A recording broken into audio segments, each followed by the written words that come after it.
Ulipo mwanaspoti, karibu sasa tudodose viwanjani.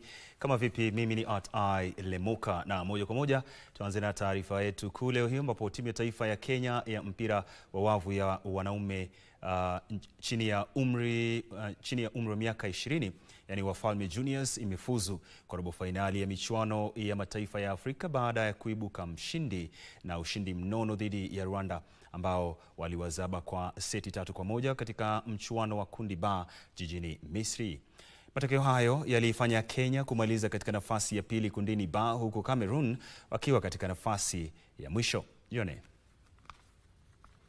Wafalme Juniors ilikuwa na wakati mgumu kwenye seti ya kwanza, lakini ilimarika kwa msisimko na kutawala seti zilizosalia za 25-14, 25-20 na 25-21, kisha kufuzu kwa mechi ya robo finali dhidi ya Algeria, ambao walimaliza watatu kundini A baada ya kuwashinda wenyeji Misri, wakifuatiwa na Uganda.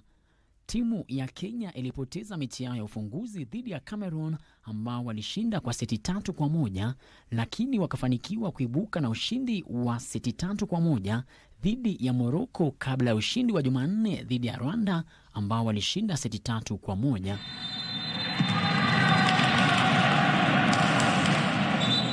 Frederick Muoki, Darubini Michezo.